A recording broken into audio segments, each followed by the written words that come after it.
video blog. I'm running out of fingers. In fact, I got one more to go, and then we'll have to use toes or something. Now I'm not going to show you guys my feet because, well, they're feet are ugly. So no feet on the TOA video blog. For those of you who don't know, my name is Derek Osborne, also known as the Angelic One across the interwebs. I'm your host. Welcome. Thank you for joining me. All right, today we're going to look at some cool stuff. We're going to open a blister and dump it all over the desk. This blister here has something in it we're going to look at. And, well, we might as well just... This is Numskull from the Dark Age line. And he's now all over the desk because the blister split open and he like went... I'll have to clean that up. But yeah, Numskull from the Dark Age line. That's right! One of you is getting this guy. Yeah, today's random giveaway. Numskull. After I, like, you know, show you guys and... Well, I gotta clean them up first. So we'll work on that. Alright. We're also going to look at the Brood Warband. This is the last starter box of the re-release of the Dark Age Apocalypse Warbands. We've looked at the Nagiri. We've looked at the Forsaken. In fact, we gave those away to Atacam, Luke Wilson. They went to the UK. We gave away the Outcasts. Those went out to... I really am going to destroy this guy's name. But Lumaleto, Finland. They went overseas. So Outcast, Forsaken, overseas. You guys send me messages and show me pictures of your painted warbands. I want to see them. We're looking at the Brood today. And then finally, we looked at the Forsaken. And that's what I play. I'm playing Forsaken. So, last of the 5. On top of that, hopefully sometime within the next couple of episodes, we'll be able to take a sneak peek or a look at what's coming up for Dark Age's new expansion. That will be awesome. We're also going to look at the Type 012 or the Type 12 Hunter for the Black Sun Force for Anima Tactics. As you can see, I still haven't put him together or painted him yet, so I'll have to get to that. But yeah, this guy's wicked cool, one of my favorite models out of their line. I'm excited to show him to you. One of the things that I do try to do also is I like hunt and scour and look all over the place for cool stuff to add to my games, right? And I know that you guys out there probably want to do the same thing. So with the proliferation of like resin bases and different things that you can get in regards to terrain and whatnot, I'm going to be featuring products from a bunch of companies coming up. So over the course of the next 5 or 6 episodes, be looking for supplemental stuff. Today we're going to start. We're going to look at objective markers, and these are from Forgecraft Games. 40mm, we'll take a look at these. Wicked cool, I'm really impressed. And then we're also going to look at the secret weapon damage jersey barriers. These will go like good in a ton of stuff. So, hey, let's just get started and take a look at this stuff, and yeah, that's where we're at. Right on. So, let's start right now. Alright, to start, we're going to take a look at Numskull. This guy obviously was like, you know, I need to be up first as he burst his way out of his blister pack onto my desk and, well, basically said, show me first, because I'm the biggest and the baddest and the, you know, yeah, he's not very smart. Why else would you call him Numskull?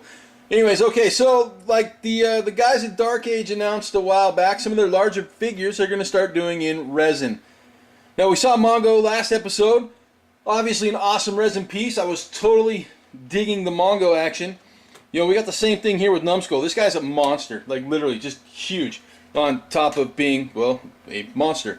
Okay, so we'll look at basically a Berserker. The Berserker is about as high as his legs. So they're really close. Again, looking at the Grey Knight.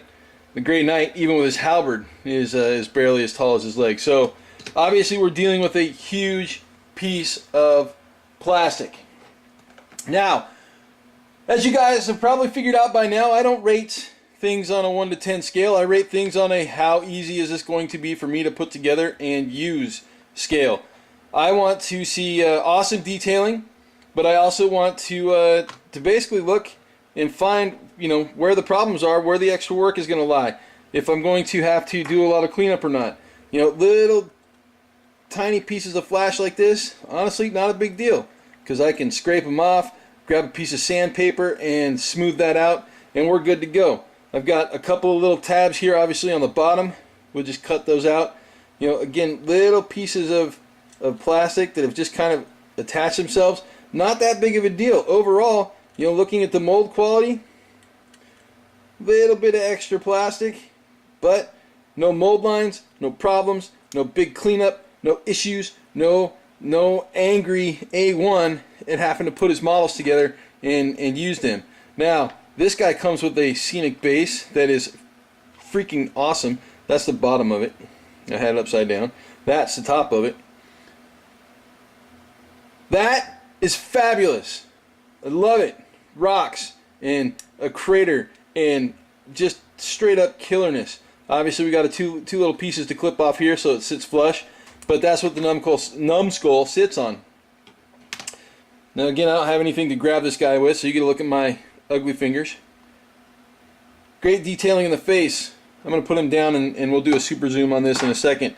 But you know, there's a little bit of cleanup that's going to be required, obviously right here. If you guys don't see that really well, we'll just flip it over. Little bit of cleanup, right? Nothing big. Sandpaper, maybe a snip, that's alright. Detailing on the back, fantastic. Couple little pieces to clip off. You know, and again, these are common parts of the resin mold making process, right? These are basically vents. So I've got the arms set up so we're looking at the inside of one. Obviously we've got his hands. We'll zoom in on that a little bit. So we've got his hand there, right? Let's move the legs. Bring this in. There we go. How about if we just center it up? I'm a smart guy, I know how to use a camera. Really, I promise.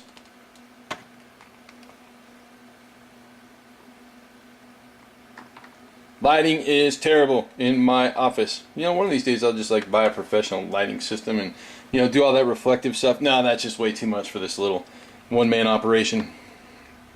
Alright. Likes to zoom in on my fingers. Okay, so anyways, hands wrapped in this big chitinous, like bone monstrosity obstruction type stuff. You can see it here on this arm. It's basically a giant club on both hands. That's what this guy is, right? He's just a giant club. He walks around and hits things really hard with really hard things. You can see all the detail work that's really gone into this. It's a fantastic piece, really, that is now out of focus, excuse me, because I zoomed. So yeah, overall, you know, again, we got a little vent piece to clip off there, but nothing that's really that much of a pain. A little extra plastic up here that you guys can see. Again, and those are the type of things that I look for. That's what I want to show you guys. I want to show you guys the quality of these things, right? I mean, the sculpting is awesome. I'll be honest with you, I absolutely love these figures coming out of the Dark Age studio, the resin stuff and everything else. So we'll get Numskull in here so you can take a look and check the detailing on his face. There you go. Look at that. That guy's angry. He's just mad and yelling. Roar! You know what it reminds me of? It kind of reminds me of the Abomination from the second Incredible Hulk movie, the remake with Edward Norton. That's what he kind of reminds me of. And, you know, but I'll tell you what, I like this one actually a little better. Good detail on the face. So as you can see, a solid piece of resin, and one of you guys is getting this guy. So I hope you enjoy him, and that's the Numskull. Type 12 Hunter, Anima Tactics, Black Sun. Classified as a Prowler. He's also undead. You can see that right here. Prowler, undead. Because I can read. I'm good at that. Alright. This guy. Another undead hound, so to speak. You know, I call him a hound because he kind of looks like a dog with horns. I don't know. Maybe he's a giant bull construct. I'm not sure. But, you know, I'm going to go with dog because I like dog. And he makes that other undead dog look like a chihuahua. Alright, this guy is flipping huge. Let's do a size comparison really quick. Grey Knight Terminator. Yeah, he occupies about the same space as the body of this thing. So he's going to be about a little smaller than the Grey Knight Terminator. Obviously, compared to a Berserker, he doesn't occupy nearly as much space.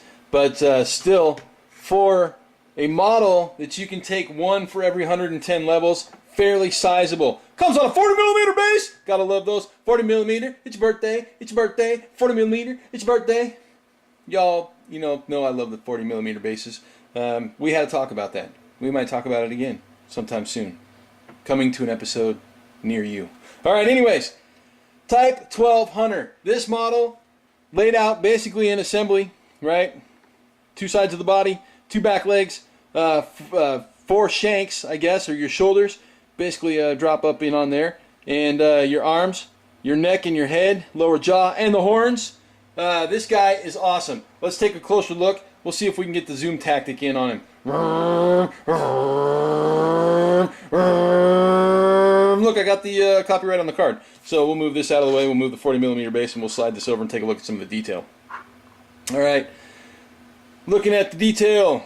Let's see if we can change the lighting just... There we go. Look at that. Oh, that's nice. The detail on this model is amazing. Amazing. Right? 3 words. We'll slide some of this over. Slide some more of that over. That's the headpiece. Right? That's the head. Oh, let's slide this up. And slide the head into view. Head into view. Look, a remote. You know, I'll tell you what, it'll help if I actually look at the screen when I'm moving things around. There we go. Ah! So the head of this thing, lower jaw is here. As you can see, the detailing on this thing is incredible. The lower mandible in and of itself looks like a lower mandible. Holy cow, look at the sharp teeth on that thing. Razor sharp. Don't get bit. It'll hurt. Maybe you get poisoned or something nasty. Or something nasty. Like Komodo dragons. They've got all sorts of nasty in their mouth. We'll look at the shanks and we'll look at some of the other detailing on this. We'll slide the head out of the way. We'll get the body up. We'll get that out of the way. This is my model, so I can treat it how I want to. It's my model, and I'll treat it how I want to. Alright. Look at the detail on that thing. That is just amazing. Tell me that's not amazing. Somebody tell me that the detail on that is not amazing. Look at how that's sculpted. That is beautiful. Holy cow. Alright, so I'm getting excited. This is the first time I've taken this model out of the package, actually. And this thing is really just... I am totally jacked to put this model together. Man, that is awesome. Okay, look at this thing. You know, I mean, I saw the pictures online, but quite honestly, they never seem to do it justice. And hopefully my video is picking up what I am seeing here firsthand. I mean, this is fantastic. Yeah, that is epic. Alright, I'm probably going to put this together after I film this video, to be honest with you. This sucker's going to get put together, and then I'm going to prime it, and probably give it a wash, and I might even show it again next week. So you guys can see it assembled and put together. Because it is killer. This thing is amazing. Dude, Anima Tactics guys. Awesome. Kai, Dave, I am thoroughly impressed. This thing is wicked bad. Dang. Okay, yeah, this thing's awesome. I love it. I hope you love it too. Go out and buy one. And paint it. And post it. And link it. And show me. So, there it is. The Type 12 Hunter from Anima Tactics for the Black Sun faction. Alright. We're looking at objective markers, 40mm square from Forgecraft Games. As you can see right there, forgecraftgames.com. Take a look at their website. For the 3 or 4 of you that followed my blog early on a couple of years ago, you may remember as Super Dungeon Explored was being leaked on my blog, I actually did a write-up and review on some of their 25mm 40K style round bases. You know, your standard flat-sided 25mm bases. I really dug them, and value per dollar, I don't think Forgecraft can be beat. I think their pricing structure is phenomenal. Alright, 40mm objective markers. These obviously are not standard bases. You could use them for standard bases if you wanted to, but you know, we've got a coffin, a broken standard, you know, a column of some sorts, some busted open crates, and I don't even know what that is. Let's take a look closer and see if we can't figure it out. Ah, I see what it is. Okay, so it's a sword and a stone. I've got a broken pommel, so I'm gonna have to repair that. Not a big deal, but yeah, sword and a stone, that's what that is. Alright, sword and a stone. It's broken. It's okay. I'll fix it. And then, man, look at the detail. So again, I did a review of their 25mm bases, and I actually have some other bases that we're going to take a look at that I bought for my confrontation stuff. Again, this bag of 5 40 millimeter, and I mean, look at these things, are thick, right? They're not little teeny tiny, pieces of plastic. This is thick plastic, high detail. Again, this is gold coins, right? 3 boxes of gold coins. Awesome objective marker. I bought these for my confrontation games, to be honest with you. This bag of 5 cost me like 11 or 12 bucks. Wasn't bad. The bases that we'll look at sometime in the next couple of episodes, maybe next one, maybe episode 11, like 25 of them for 15 bucks. Again, I don't think their pricing structure actually can be beat. I think it's just phenomenal. Look at the detail on this standard. I love it. Sorry you guys are looking at my fingers, but again, not a good place on these to pick up with a tool with jagged teeth. Fairly clean on the casting. Again, you guys can jump on my blog and take a look at the 25 millimeter bases and what I thought of those. I was really highly impressed with those as well. Really love them. Really totally dug this stuff. An unearthed coffin. How awesome is that, right? It's even got a name placard on there. You could put your own name on it if you wanted to. That's what I'll probably do. Oz was here or something, Scratch my name in there. Again, just showing you the detail. Clean casting, right? Clean casting. Basically, what I'll do is I'll take a file and I'll sand this down so they sit flat, because you're always going to get a little bit of lip along the edges. It doesn't matter what company I've found that they all have, unfortunately, this kind of thing. And I think it's part of the cooling process. Could be something else. All right, so 5 bases, like 11 bucks.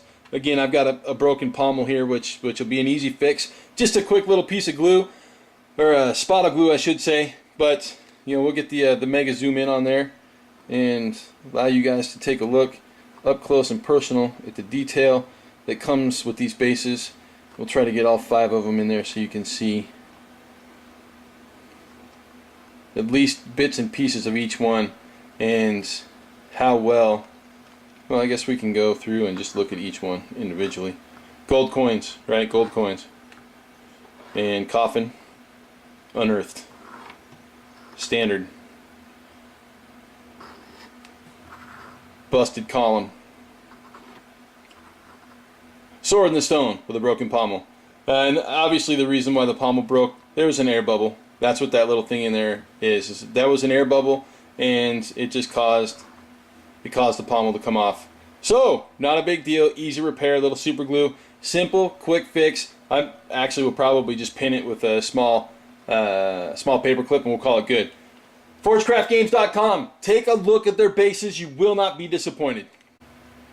Here we have from Secret Weapon and their Terrain series, the damaged jersey barriers. On the tag it says set of 5, but I see 6. So, I don't know if it's a misprint or if I got one extra. Either way, it's all good. Quite honestly, I think this is the most utilitarian $10 I've ever spent, because I think every single game that I play, with the exception of maybe like Confrontation or Fantasy Battle, could use these, right? They'll fit right into Dark Age, without a doubt. For you 40K players out there, they'll fit right into 40K. 6 of these things for 10 bucks, that's a steal, quite honestly. They're ripping themselves off, and I'm okay with that, because companies that want to give me cool stuff for very low pricing, I appreciate that and want to give them more money for doing that for me. So support these guys. Go out and buy these things. They definitely get my seal of approval for what they are. Now, Secret Weapon, if you guys are unfamiliar, small little company that is putting out basing kits. Obviously, they're just starting in on the terrain side of things. They've got a series of washes that I've heard good things about. Haven't got my hands on them yet, but I will here sometime in the near future. They've got flock and whatnot for your bases. So they're obviously a supplemental company for your miniature work. Go out and support them. I love companies like this. Now, as you can see, I've got six separate bases here. We'll zoom in and take a look at the detail. But again, these on their own, right? We can stand them up because they are jersey barriers, which means they are wider at the bottom than they are at the top. We can stand them up and use them like this, or we could put them on 60 millimeter, 100 millimeter bases and use them as based terrain. Me myself, what I'll do is basically I'll throw a prime on these. I will throw a dirty wash in there, a couple of quick highlights, and then another couple of washes and a glaze, and we'll call it good. I'll have 6 pieces probably done in half an hour, and you know, I'll tell you what, we're talking studio quality terrain here, right? We're talking the stuff that one of the masters of terrain making, in my opinion, Rob Hawkins, formerly of Privateer Press fame, who now has his own blog. Search him up. That's ROBHAWKINS, Rob Hawkins. He makes phenomenal terrain. But these are definitely quality stuff. This is what he would put on the table if he were to make it himself. I will set this diagonal so we can zoom in on it a little bit and take a look at the details a little closer. Look at that. I mean, we're talking pitted concrete here. Bullet holes. There's one here that actually is just totally riddled with bullet holes that I think is just awesome. That is killer, right? Serious damage. We've got this one here, all sorts of cracked and torn up. Looks like it was hit by a tank shell or something. This one here, again, just beat up. And it's not just one side, it's both sides. And both sides, you know, I mean, they're different, right? And these are 6 different pieces. There's not a single one the same. These are, obviously, these 3 are the same length. Well, we'll zoom out a little bit so you guys can see that. These 3 are the same length. Make that these 4. This one's just a tad bit longer than the others. But then we've got, maybe that's why they call it 5 pieces, because this 5th piece is split in 2. So that might be why they call it 5 pieces. But to me, this is 6 pieces of terrain, which is awesome. Again, the damaged jersey barriers, and they do have standard jersey barriers as well. If you guys want to go out, and for those of you who don't know, jersey barriers are the things that are in the middle of the freeway to keep you from getting all head on when somebody like falls asleep at the wheel. So jersey barriers, damaged, secret weapon. Go out and snag some. They are awesome and well worth what I spent on them. Oh, what does it mean? A 40mm rainbow. What does it mean? It's so beautiful. It's so amazing. Ah, that's some funny stuff. So this is it. This is it for the Dark Age Apocalypse starters. This is the Brood Warband. Look at that. 5 40mm bases. Dude, I got goosebumps. Like, literally, I'm like so excited. I don't know what to do with myself. But we'll get those out of the way, because we want to look at the figures and not the bases. If you've seen one base, you've seen them all. Unless they're resin bases, and then, you know, that's a whole nother story. We'll look at that next week, or excuse me, next episode or a couple episodes from now. Alright, what we have here, we have either Gazelle or a Red Hot. That's this one right here. A pair of Broodhounds and a pair of Ratchets. So, 5 models in a starter box. $40. And they're all on 40mm bases, right? That means they are not small. There's our Grey Knight, right? Our Ratchets are taller, bigger than our Grey Knight. Our Gazelle, bigger than our Grey Knight. Our Broodhound, about the same size, really. The Berserker's obviously a little bit bigger, but he's a Berserker, right? That's why I show you guys size comparisons. I want you to see how they stack up, so to speak. Broodhounds. These actually are some of my favorite models in the Brood line. The Brood, they were going to be like my backup or my secondary force, but I am like so into the Scarred right now. I don't need no backup force. I don't need no secondary force, but the Brood are cool. And these guys, they're like your bio nastiness, right? Basically, the fluff behind these guys, they were created as biological weapons, so to speak. The leader of the Brood, she was an experiment in a lab in a swamp, and when Samaria got like evacuated, they basically dumped everything that they were doing into the swamp. Well, she stayed alive. She created some stuff like Mean Jelly Bean. He's cool. We'll look at him soon. But then she developed the entire Brood race, basically, as, you know, Mom, so to speak. So Mom created all this cool stuff. And all this cool stuff means we've got biomorphs and acid for blood and nastiness and serious close combat disgustingness and some just awesome, you know, swarming rage, angry action. Can you say Pud? Pudlings are awesome. Pud throwers, we'll look at those soon. But anyways, I'm getting way off track here. Let's take a look at this box and see what we have in store for us. with the exception of the Gazelle or the Red Hot, we're looking at 4 one-piece models here. So both ratchets and both broodhounds, one-piece models. All right, obviously we got to put an arm or a pair of arms and a tail on the Gazelle. This thing right here, that's like her ponytail. This thing right here, that's like her regular tail, right? The one that comes off of their rear end. And then her arms, right? So a pair of tails, a pair of arms, and the Gazelle or Red Hot is ready to roll. Hot and ready. Get it? Hot, ready, roll. Never mind. So let's take a close-up look at these models. I'm going to slide these out. I'm going to slide these out. And we're going to look at Gazelle up close. Now I believe this is the model that Jen Haley did a paint course on. I believe there's a DVD. You can pick up a Cool Mini or not of that. And for those of you who don't know who Jen Haley is, she's one amazingly awesome painter. Alright. I'm going to flip her over really quick to see kind of the details of the backside. That's where her tail goes. Look at that. Tail goes there. Yep. Tail goes there. She's actually a very well sculpted female model. She's got bird legs. Or something similar to bird legs. They got some claws. And they've got, you know, like a second joint in the ankle.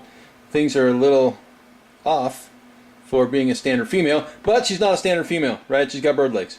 And, you know, she's got a corset or something on, so she's not totally naked.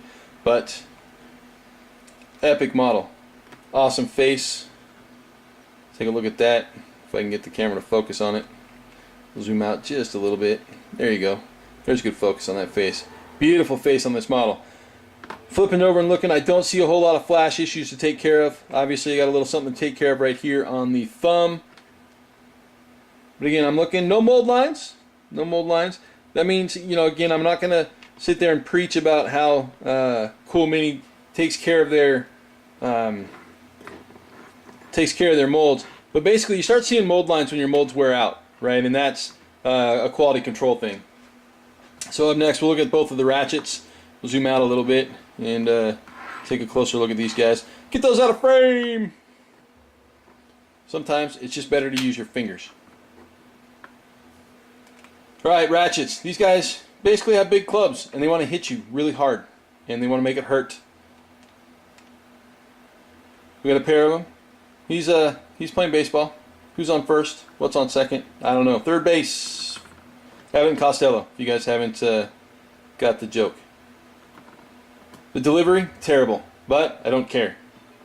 Zoom out a little more. I'm trying to get you guys some good detail in there so you guys can see what's going on with the legs, what's going on with the armor. These guys actually have a pretty high armor. They've got a chitinous. That's one of the things with the brood. Lots of chitin. For those of you who don't know what chitin is, it's basically a really hard shell, kind of like your fingernails. Fingernails. If you can imagine really hard fingernails surrounding your body, that's what chitin is. Kind of like bugs. So yeah, the detail on these guys is amazing. Again, I'm not seeing a whole lot in regards to mold lines, cleanup, issues, flash. And then we'll move into a couple of my favorite models, the broodhounds. I really totally dig these guys. I think they have some awesome personality, plus they have a good amount of size to them. Speak of dogs, that's mine barking. Look at the remote. Woo! Love the remote. Because it allows me to do this without having to touch my camera and make things shaky for you guys. Alright. Look, I've got a little cleanup to do. Right there. Little cleanup. And again, that's what I look for. Whenever I review a model or whenever I'm taking a look at anything, there's a mold line right there. Right? I want to know how much work I'm going to have to do after the fact. I want to know how much preparatory work is going to go into getting this model ready for paint. You know, so I mean, if you look in here, if I can get my tool around the base. So look at the foot there. You see there's a little bit of cleanup, but those are on nails, right? We're talking claws. I would expect something like that on a claw because it's very difficult to actually get out of a mold without having a little bit of extra metal attached to it. Looking for mold lines on this guy, not really seeing any. Not really seeing any. We had a mold line on the other one underneath the neck. So that's where I was looking on that one. I don't see it there. We'll take a look at this guy again. See, a little bit of a mold line there. Nothing a round file won't take care of. Now on something organic like this, I will use a round file and not a flat one. Obviously the reason being is I want to maintain the, I hate to say structural integrity, but basically I want to maintain the line of the model, right? If I use a flat file, I'm going to take this biological throat area and just make it flat, and that's not going to work. So I want to use a rounded file to keep that like it is. Now, if you guys are hearing the music in the background, it is Diablo 3 Open Beta Weekend, and I really dig the music, so it's actually been up for most of the day. Anyways, that's sidetracking. So you've got a pair of broodhounds. Zooming it back out to bring in the ratchets, and then again the Gazelle or Red Hot, whichever you prefer. What's the difference? One's a character, one is not. And that, my friends, is the Brood Warband, the Brood Warband for Dark Age Apocalypse. Enjoy this box. Woo, man! That, I'll tell you, some cool stuff, right? Y'all better agree with me. Start checking the like button and tell your friends. I need more subscribers. The more subscribers I get, the more cool stuff I can give you guys. So, yeah, start adding people to my subscribers list. Obviously I get excited over little things. So every little subscriber is awesome. I've got, the magic hat with all your guys' names in it, and it is growing. I got a bunch of new subscribers here over the last few days. Thank you very much. I do appreciate every single one of you guys jumping in and following me. It's very cool. So, hey, before we get to the Numskull giveaway, let's talk a little bit about episode 10. Obviously, the number 10, well, that was my number in baseball, and I was, a catcher pretty much like my entire life. Well, for 12 years anyways. I'm a little older than 12. But, number 10, my first benchmark episode, I say, right? Double digits. Double digits is a benchmark. So 1-0. Got a contest coming up. So details then. I will have some Wrath of Kings giveaways. So in multiple, right? So I'll be pulling more than one name out of the hat. You guys tune in for episode 10. And I'm going to have some fun. Kicking off, like I said, I'm going to kick off a contest. I can't give you details now because they're still being worked out. I'm in talks and I'm getting that stuff wrapped up, but I'm excited. If you can't tell, I'm totally jacked, and it's going to be fabulous. So first benchmark, 10. Second benchmark, probably 25, right? You hit that quarter of a century mark, and we'll go from there. But yeah, so I got some cool stuff on pan for review next time. I'm not going to tell you, but I've got some really wicked bad stuff. We may revisit some of the stuff that we, some of the game lines we've looked at earlier. May have something totally new. You never know. You never know. It's always crazy here on TOA. All right, now, all your names. You guys might be able to hear them. If you can't, well, I can, and that's, that's cool. I'm cool with it. All right, so who gets the Numskull? Bam! YouTube subscriber. Xenon Wolf. What's up, Eric Harlow? Yep, this one's coming to you, buddy. Alright, so, yeah, Xenon. I'll get that out to you, I don't know, sometime this week. I gotta get an address from you. Actually, I have your address. So, if I still have your address, I'll get it out to you tomorrow. If not, I get it out to you end of the week. Numskull, Xenon Wolf, congratulations, brother. Alright, everybody else, looking forward to episode 10. If there's something specific you guys want to see coming on down the line, please let me know. Oh, really quick, con season has started, right? So we've got Adapticon was this weekend, and some really cool announcements and awesome competitions coming out of there, and just some fabulous stuff. If you guys missed it, check out Wrath of Kings concept art that I threw up on my blog. You guys can take a look at it there. Wicked cool stuff. Has some early game demos for Wrath of Kings. Really excited about this project, and I hope you guys are too. On top of that, I'm going to be at Gen Con, barring something catastrophic. I will be at Gen Con. I will be getting game demos from all sorts of cool people. I'm getting them scheduled now, so I can't reveal the list. But I will be doing demos with company representatives. So, we've got official action going on. That'd be cool. I'm totally jazzed about that. If you guys are going to Gen Con and want to hook up and you guys want to do some sort of, like game or contest or something, send me a message. Let me know and I will put something together and we'll get, we'll get a TOA action going. That would be awesome. Throne of Angels, like after party or something. Who knows? Maybe I can make something like that happen if there's interest. So if you guys are going to Gen Con, let me know and we'll definitely hook up at least for a game or something. Anyways, thank you guys for joining me. I hope you had a good time and I appreciate you for being here. We'll see you in 2.